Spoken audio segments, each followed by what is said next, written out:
los hermanos. Doy gracias a Dios por esta bendición que el Señor me concede. Saludo al Ministerio Cristo, tu única respuesta. Dios les bendiga, la paz del Señor esté en cada vida y cada corazón. Quiero leer una versión bíblica en Lucas 19, 9 y 10. Dice el Señor: hoy ha venido la salvación a esta casa, porque el Hijo del Hombre vino a buscar y a salvar lo que se había perdido. Dios te bendiga. Hay poder en Jesús. Inmolado en el Calvario, Él mostró su amor por mí. Todo peso de pecado, sucios pecados, encima Él llevó. Y en un momento importante y en un instante muy decisivo, fue por Él o por mi amado Padre, quería mi salvar.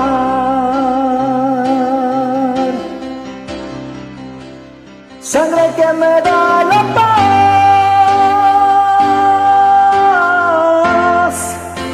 sangre que me purifica, sangre que me redime, preciosa sangre, la sangre de Jesús. Sangre que me da la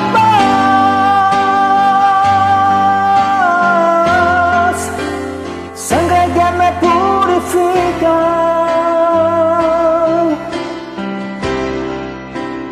sangre que me redime, preciosa sangre, la sangre de Jesús.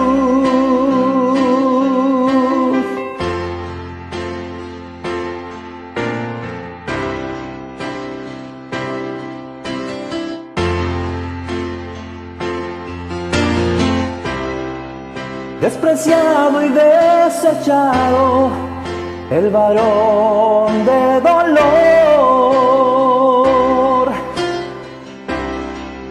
Él sufrió nuestras dolencias y fue herido por nuestra rebelión.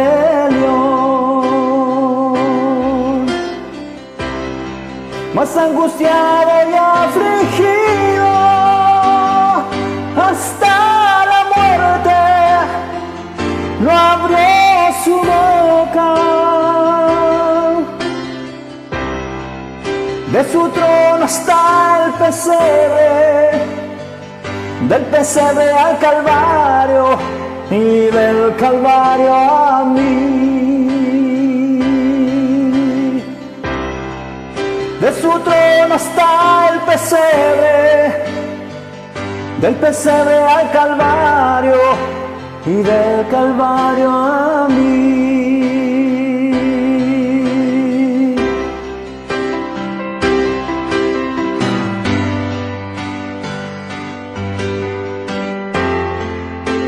Sangre que me purifica, sangre que me redime, preciosa sangre, la sangre de Jesús.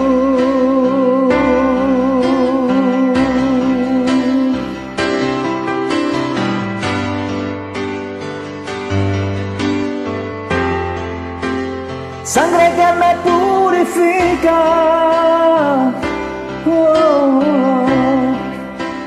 sangre que me redime, preciosa sangre, la sangre de Jesús.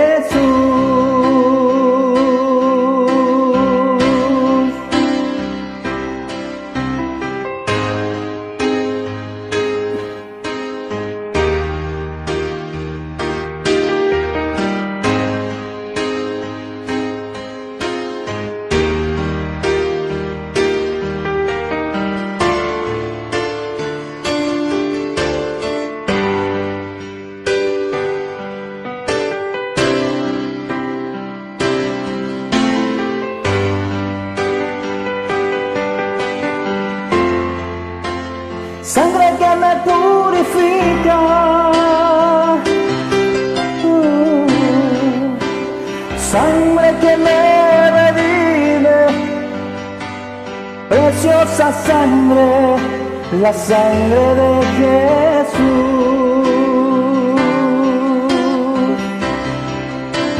Sangre que me da la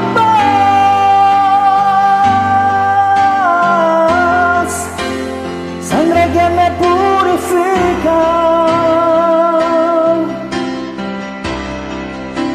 sangre que me redime, preciosa sangre, la sangre de Jesús. Que el Señor Jesucristo les bendiga. La paz de Jesús esté en cada vida y cada corazón. Muchas bendiciones a todos.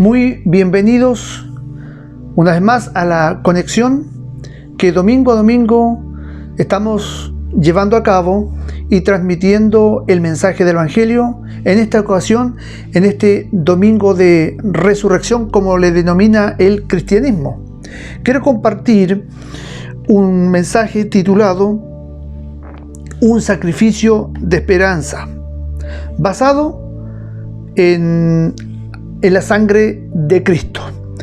Quiero compartir entonces la reflexión en Hebreos capítulo 9, versículos 22, dice así las Sagradas Escrituras: y casi todo es purificado según la ley, con sangre, y sin derramamiento de sangre no se hace remisión. Padre, estamos en torno a tu palabra. Queremos que nos hables, nos bendigas, nos edifiques. En el nombre de Jesús. Amén y amén.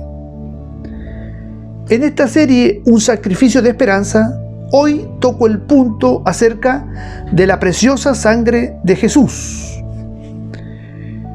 ¿Cuándo fue la última vez que escuchaste un sermón acerca de la sangre? ¿O un cántico que mencione la sangre de Jesús?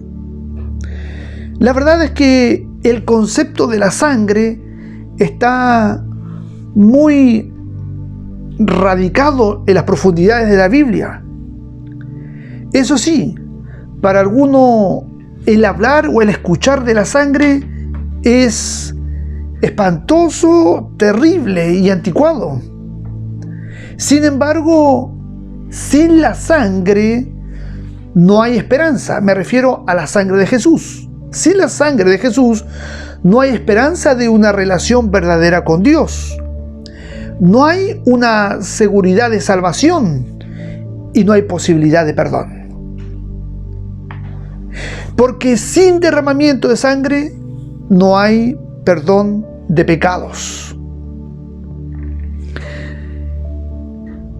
Esta frase que encontramos en el texto de Hebreos 9:22 con un autor desconocido, sin derramamiento de sangre no hay perdón de pecados, es el mismo concepto que Jesús usó y que está registrado en el Evangelio según San Mateo en el capítulo 26, versículo 28. Jesús estaba con sus discípulos en la última cena y dijo lo siguiente: porque esta es mi sangre del nuevo pacto, que por muchos es derramada para perdón de los pecados. Las Escrituras nunca han evitado hablar de la sangre. Por el contrario, encontramos desde el primer libro de Génesis hasta el Apocalipsis, que es el último libro, un hilo de sangre que une libro a libro, ya sea con los antiguos ritos judíos o con el nuevo sacrificio que dio paso al nuevo pacto entre Dios y la humanidad. Alguien dijo: si se eliminaran las citas y referencias en cuanto a la sangre en la Biblia, esta quedaría solo como un libro de historia y de literatura. Cualquier cosa que Dios considere importante nunca debe ser ignorada.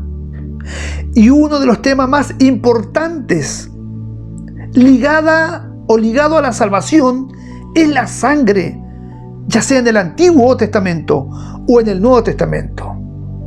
Considerando la idea del Antiguo Testamento, en Levítico capítulo 17, en el versículo 11 dice: porque la vida de la carne está en la sangre para hacer expiación, porque la vida de la carne está en ella. La expresión expiación, como se usa aquí en este libro y en todo el Antiguo Testamento, quiere decir cobertura o cubrir algo.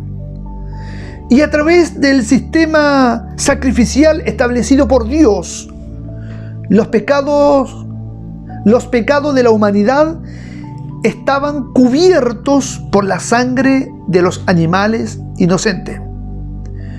Cuando hago referencia a los pecados de la humanidad, me refiero y me limito a aquellos hombres que murieron creyendo en Dios.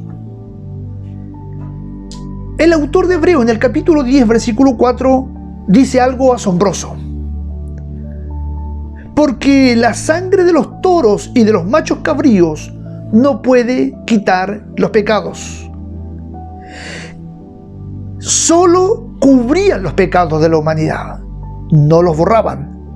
Reitero, solo los cubrían.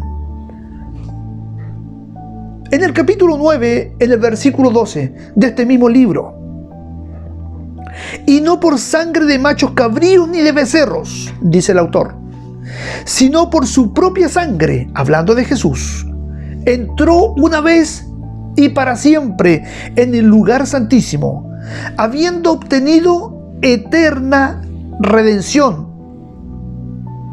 Solo la sangre de Jesús habilita al hombre para recibir perdón de pecados. No hay otro sistema, no hay otro camino. Por eso todo se centra en Jesús. La remisión de los pecados se centra en Cristo, porque Cristo redimió a la raza humana con el derramamiento de su sangre. Es que lo que pasa es que la gravedad del pecado es revelada por el costo tremendo de la expiación. Al expiar el pecado de la humanidad, se debía la muerte de un animal inocente. Pecado es igual a la muerte. Y esta, hablando del pecado, debe ser pagado por el culpable o por el sustituto, por un sustituto aceptable. Dios requería de una ofrenda perfecta, en este caso de corderos perfectos, de becerros perfectos, pero el animal debía ser sin defecto alguno. Para cubrir las transgresiones, los animales ofrecidos tenían que ser, en otras palabras, impecables. Transgredir quiere decir quebrantar, infringir o violar, que se traduce la idea de quien transgrede la ley de Dios, peca. El apóstol San Pablo, en el capítulo 6, versículo 23, habla y dice: porque la paga del pecado es muerte, mas la dádiva o el regalo de Dios es vida eterna en Cristo Jesús, Señor nuestro. Cada sacrificio en el altar era el cumplimiento de la pena de muerte requerida por la ley de Dios. El sistema de sacrificios enseñó a las personas que el Señor es santo. Las transgresiones deben ser castigadas y la expiación por el pecado tiene lugar solo a través del derramamiento de sangre.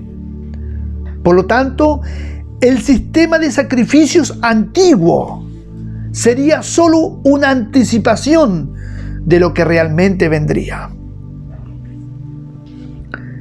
En efecto, de estos sacrificios de animales podían solo cubrir el pecado de las personas.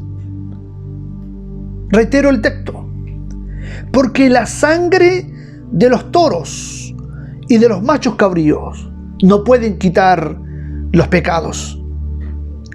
Se necesitaba un sacrificio perfecto, sin mancha por el pecado, un último sacrificio que tuviera efecto para siempre, que sea duradero para eliminar toda la iniquidad del hombre. Un día en la escena bíblica, San Juan capítulo 1, versículo 29, mientras Juan el Bautista estaba predicando y también bautizando en el río del Jordán, dijo y anunció lo siguiente: «He aquí el Cordero de Dios que quita el pecado del mundo». Es allí donde Jesús entró en escena y en donde cambia radicalmente la historia de la humanidad. El sacrificio perfecto por los imperfectos, la muerte del justo por los injustos, el santo sacrificio por los pecados de los transgredores o transgresores. Fue conocido de antemano antes de la fundación del mundo. Lo que está revelando Juan el Bautista es que en la mente de Dios siempre estuvo el sacrificio de Cristo por ti y por mí. Y Jesús, el Cordero inmolado, vino a la tierra para cumplir el asombroso plan de redención establecido por Dios al derramar la sangre de su Hijo Jesucristo. Jesús no solo era hombre, Él era el Hijo de Dios revestido de carne. Su nacimiento fue sobrenatural. Fue concebido por el Espíritu Santo en el vientre de la Virgen María. Dado que ningún pecado fue transferido a Él a través del Padre, porque no tuvo padre en conexión física, sino que fue engendrado por el Padre a través del Espíritu Santo en el vientre de María. Jesús fue el Cordero de Dios e inmaculado. La suya fue la única vida perfecta y por lo tanto el único sacrificio adecuado por tu culpa y por la mía. La Biblia menciona, solo hay un mediador. Y ese mediador es Jesucristo. Jesucristo hombre. Quiero terminar leyendo lo que la Biblia menciona en el mensaje céntrico de los apóstoles. Y en ningún otro hay salvación, porque no hay otro nombre bajo el cielo dado a los hombres en que podamos ser salvos. El mensaje apostólico se basaba solo en 2 puntos. 1, Jesús había resucitado de entre los muertos, por ende, había esperanza para aquellos que de alguna u otra forma se recostaban en Cristo. Pero también hablaban directa y derechamente acerca de la salvación, que solo en Jesús había escape para la vida eterna. Glorificamos a Dios en este día de resurrección, porque el mundo recuerda lo que Jesús hizo en la cruz del Calvario. Lamentablemente el mundo entero, mucha gente, que se recuerda acerca de este domingo de resurrección, no caminan por el camino indicado. Lo recuerdan, pero no están dispuestos a transitar por el camino indicado, que es Jesús. Se desconectan de Dios seguramente mañana y nuevamente volverán a sus mismos caminos pecaminosos, creyendo de que basta y que solo es suficiente recordar y acercarse a Dios durante 3 días. Esa no es la manera de buscar a Dios. Jesús lo indicó.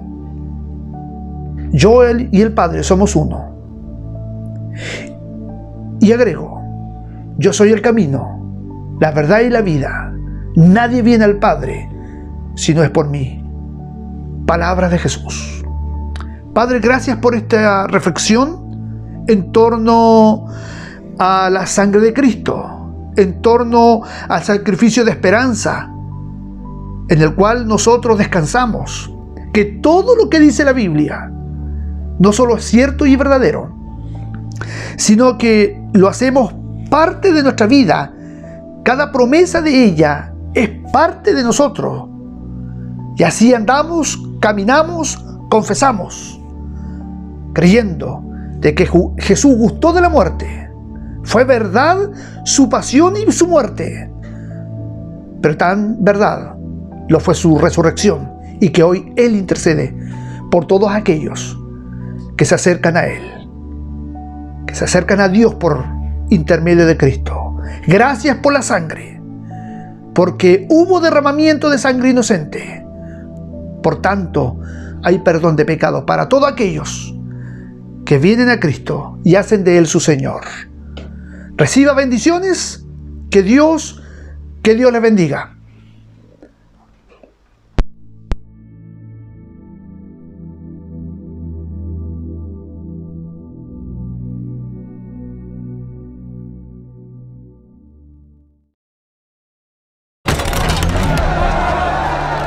En cuanto amaneció, y luego de reunirse los principales sacerdotes, los ancianos, los escribas y todo el tribunal para ponerse de acuerdo, ataron a Jesús y se lo llevaron a Pilato.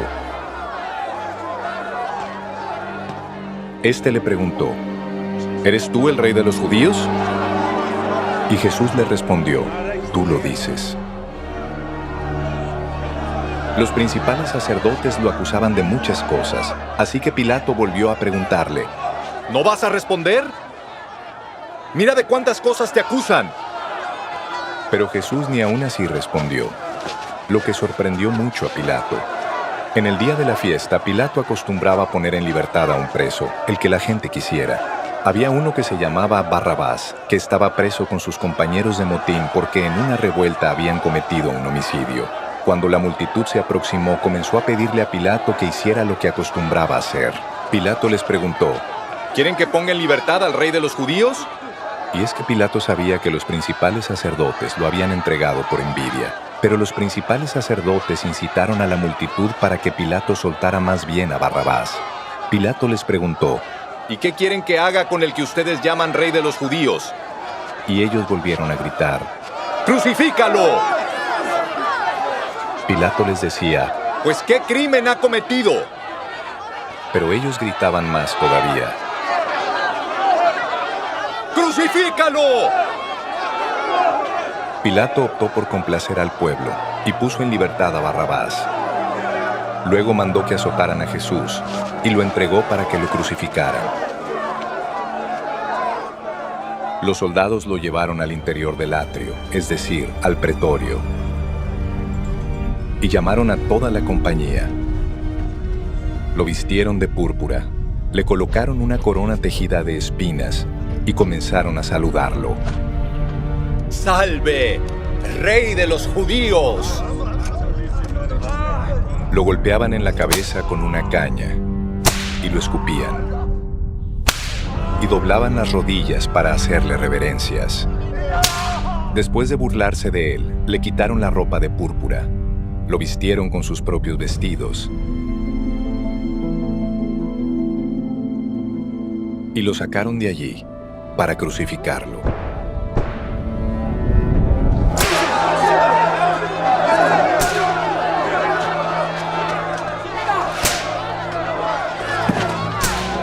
A uno que volvía del campo y que pasaba por allí lo obligaron a llevar la cruz. Ese hombre se llamaba Simón de Cirene y era padre de Alejandro y de Rufo.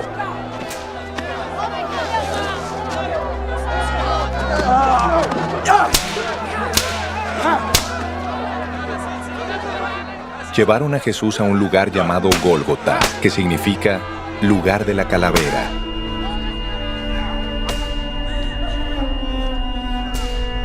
Le dieron a beber vino mezclado con mirra, pero él no lo tomó.